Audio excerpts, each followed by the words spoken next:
నమస్తే. నేను సిరి. 'తండేల్' మూవీ నిన్న రిలీజ్ అయిపోయింది. కానీ అప్పుడే పైరసీ రూపంలో ఆ సినిమా అయితే బయటకొచ్చేసింది. దీంతోనైతే అల్లు అరవింద్ గారికైతే కొన్ని కోట్ల రూపాయలు నష్టమన్నట్టు కూడా తెలుస్తుంది. అసలు ఏం జరిగిందనే అంశాన్ని మనకు వివరించడానికి మనతో పాటు ఉన్నారు ప్రముఖ సీనియర్ జర్నలిస్ట్ జగదేవ్ గారు. నమస్కారం సార్. నమస్తే. సార్, మనం 'తండేల్' మూవీ చూసుకుంటే నిన్న రిలీజ్ అయింది.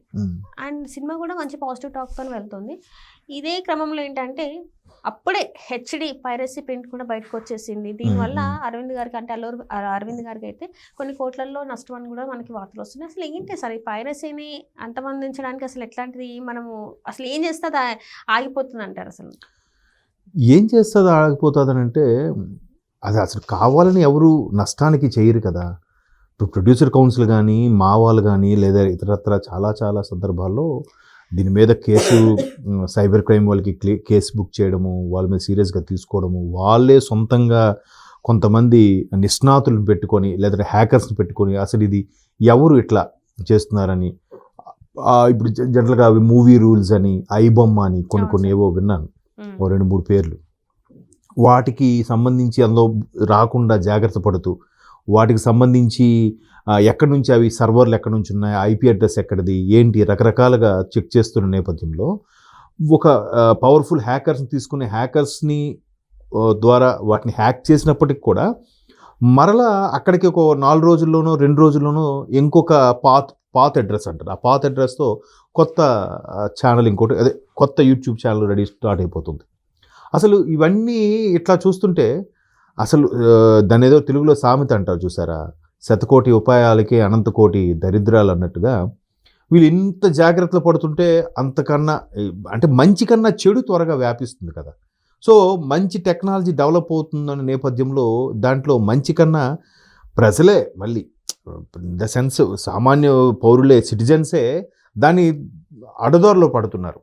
సో దానివల్ల ఏమవుతుందంటే దాన్ని ఎంతమంది వ్యూ చేశారు, ఎంతమంది చూశారు, ఎంతమంది డౌన్లోడ్ చేసుకున్నారు అనే ఆప్షన్స్లో వాళ్ళు దాన్ని క్యాష్ చేసుకునే క్రమంలో కూడా యూటిలైజ్ చేసుకుంటారు, దానికి మళ్ళీ యాడ్స్గా జనరేట్ చేసుకోవడం అని.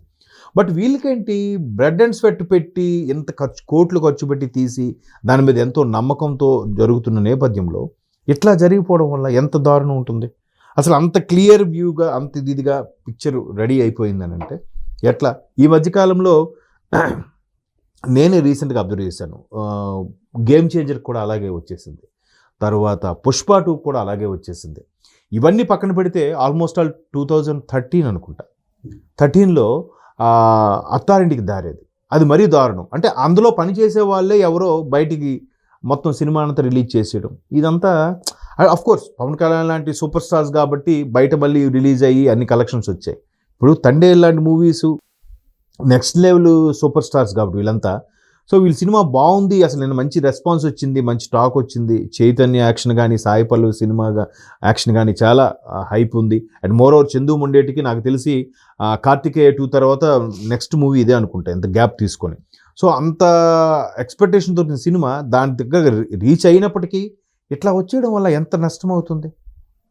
దానికి ఇప్పుడు ఏం చేయాలంటే వీటన్నిటి మీద కూడా ఇప్పుడు ఇంకోటి కూడా మీకు ఇంకో బ్రేకింగ్ న్యూస్ చెప్పాలి. వ్యూవర్స్కి ఇది తెలిసే ఉంటుంది, బట్ నాకే తెలుసు అనుకుంటున్నాను, వాళ్ళకి ఆల్రెడీ తెలిసే ఉంటుంది. ఏంటంటే నిన్న ఒక మిత్రుడు చెప్తున్నాడు, ఏదైతే తండేల్ మూవీ కొంచెం స్లోగా ఉంది, ఎక్కువ ల్యాగ్ ఉంది, అంతా ఓకే కానీ చైతన్య సాయి పల్లవి యాక్షన్ వరకు ఓకే కానీ మిగతా అంటే ఏదో అని చెప్పి ఆల్రెడీ ఓవర్సీస్లో ఇది టాకు, మరి కాసేపట్లో మన ఛానల్ది ఒక రివ్యూ కూడా మీకు ఇవ్వబోతుందని చెప్పి ఒక వెబ్సైట్ ఛానల్ పెట్టాడు. సో అది నిన్న మధ్యాహ్నము మొన్న మధ్యాహ్నం వరకు మొన్న ఆఫ్టర్నూన్ వరకు సంథింగ్ సాయంత్రం వరకు ఇంకా డబ్బింగ్ అన్నీ అవుతున్నాయంట. ఈలోగా ఓవర్సీస్లో రిలీజ్ చేసిన ఎవరు చెప్పాడమ్మా అంటే ఇంక ఓవర్సీస్లో మనకన్నా ముందు రిలీజ్ అవుతుందని చెప్పి రిలీజ్ అవ్వకపోయినా కూడా ముందే ఈ టాకు చేసేస్తున్నారు.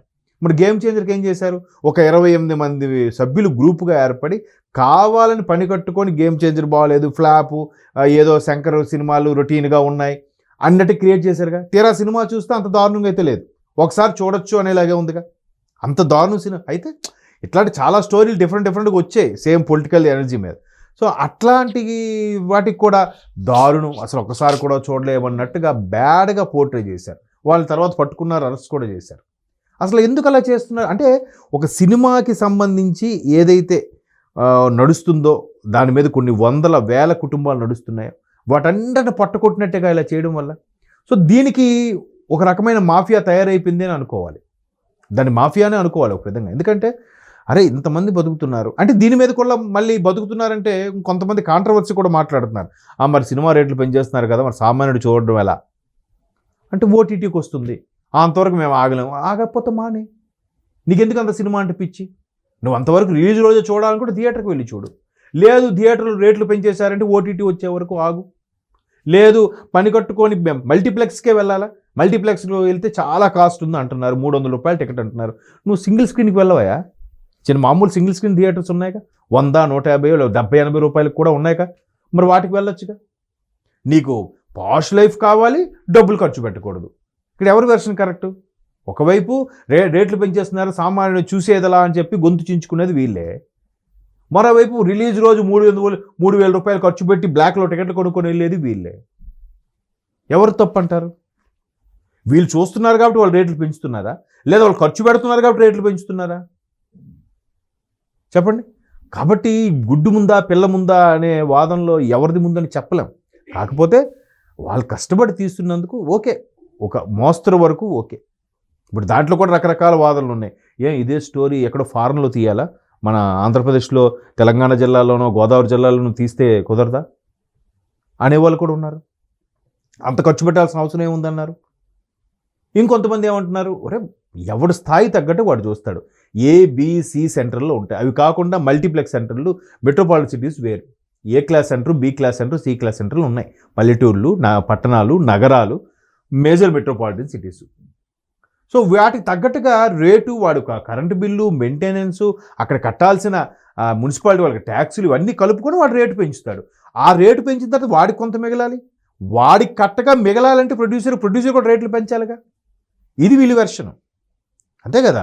ప్రొడ్యూసర్కి మీరు చాలామంది చెప్తారు, ఒకసారి రాజమౌళి గారు బాహుబలి తీసినప్పుడు కూడా ఆ శోభు యార్లగడ్డ వాళ్ళు అదే చెప్పారు. చాలామంది చెప్తారు 1,800 కోట్లు 1,000 కోట్లు వచ్చాయంటారు. కానండి ఇవన్నీ లెక్కలు చూసుకునేసరికి మిగిలేది అంతా ఉండదు. మా శ్రమ చూస్తే ఎంత ఉంటుంది, కాకపోతే మంచి నేమ్ వచ్చింది అంతవరకే. కానీ ఎంత మార్కెట్ చేయాలి, పైసలు ఎలా వస్తాయి, దానికి వాళ్ళు ఎంత వచ్చిందని చెప్తే సరిపోయిందా? దానికి ట్యాక్స్లు కట్టుకోవాలా? రెడీగా ఆడిటర్స్ ఉంటారా? లేదంటే వాళ్ళు ఎవరు ఐటీ వాళ్ళు ఉంటారా, రైట్స్ ఈబీ వాళ్ళు ఉంటారా? మరి వీటిని తప్పించుకోవడం ఎలా? అవన్నీ బ్లాక్ చేయడానికి వీల్లేదుగా. సో అట్లా ప్రొడ్యూసర్ అనేవాడు చాలా పెడతాడు, చాలా టెన్షన్ పడతాడు. ఎంత పురుటి నొప్పులు పడి సినిమా రిలీజ్ అయ్యేసరికి ఇటువంటి జరిగితే ఎంత బాధ అనిపిస్తుంది. ఇంకోటి, ఇప్పుడు ఏదైతే ఒక మాఫియా తయారై ఈ సినిమాలన్నింటినీ ఇలాగా వెంటనే పైరసీ రూపంలో బయటకు తీసుకొచ్చేస్తుందో, కొన్నాళ్ళకి ఇలాగ జాయడం వల్ల కొన్ని సంవత్సరాలకి, పోనీ ఇంకొక 20 ఏళ్ళు 30 ఏళ్ళు, పోనీ ఒక 100 ఏళ్ళు అనుకోండి, ప్రొడ్యూసర్ అనేవాడు ఇంక ఉండడుగా. నష్టాలు చవి చూస్తే ఇంక ఏ ప్రొడ్యూసర్ ముందుకు వస్తాడమ్మా? రాడు కదా. రానప్పుడు అప్పుడు సినిమాలే ఉండవు. సినిమాలు ఉండకపోతే మిగతా ఆ సినిమాలు టికెట్ల మీద కానీ, గేట్ కీపర్ కానీ, ప్రొజెక్టరోడు కానీ, సమోసాలు అమ్ముకునేవాడు కానీ, ఇలా పైరసీలు చేసుకునేవాడు కానీ, వీటి మీద వ్యంగ్యంగా, వెటకారంగా, కామెడీగా రాసుకునే సోషల్ మీడియా వాళ్ళు కానీ, యూట్యూబ్ వాళ్ళు కానీ, వీళ్ళందరూ ఎలా బతుకుతారమ్మా? ఆ సినిమా అనేది లేకపోతే వీళ్ళు ఎలా బతుకుతారు చెప్పండి. అది దృష్టిలో పెట్టుకొని వీళ్ళు కొంచెం అరే మరీ ఎక్స్ట్రీమ్కి పోవద్దురా అన్నట్టుగా ఉండాలి. పైరసీ చేయడం ఎంతవరకు కరెక్టు? పోనీ ఓటీటీలోకి వచ్చాక పైరసీ చేసినా కొంత బెటరు. వాళ్ళకి ఓటీటీ డీల్ ఉంటుంది. కొంతమంది పైరసీ కొంచెం క్లారిటీ తక్కువ ఉందని ఓటీటీలో చూసుకుంటానంటే ఓకే. ఇక రిలీజ్ రోజే పైరసీ చేయడం, 24 గంటలు కాకముందే మళ్ళీ దాని మీద రివ్యూస్ కూడా ఇంకా అక్కడ ఎవడ రిలీజే అవ్వలేదు, లోపల స్టూడియోలో టాక్ తీసుకొచ్చి ఓ మోస్తరుగా ఉందంట, అక్కడ కొంచెం లెందీగా ఉందంట, చైతన్య భాష అది బాగుంది కానీ ఇది బాగోలేదంట. ఎట్లా మీరు ఎలా డిసైడ్ చేస్తారు? అంటే పర్టికులర్గా ఒక వర్గానికి చెందిందే హిట్టా? వాడికి నచ్చకపోతే 2.75 ఇచ్చేస్తాడా? మీ ఇష్టమేనా? అంటే నీకు అంతవరకే ఆలోచించా, నీకు అలాగే నచ్చింది కాబట్టి 2.75. అలాగే రీసెంట్గా ఒక సినిమా వచ్చింది, సూపర్ ఫ్యామిలీ ఎంటర్టైన్మెంట్ కామెడీ అన్నారు, అది కొంతమందికి నచ్చలేదు, మన అంత మాత్రం వాళ్ళు తక్కువ రేటింగ్ ఇచ్చారా? అది కాదు కదా. నీ అభిప్రాయాన్ని అందరి అభిప్రాయం మీద రుద్ది చెప్పడం కూడా రివ్యూ అనేది కరెక్ట్ కాదని నా అభిప్రాయం. కాబట్టి ఈ మాఫియా అనేది కొద్దిగా ఆలోచించాలని ఒక request. Thank you so much. Thanks.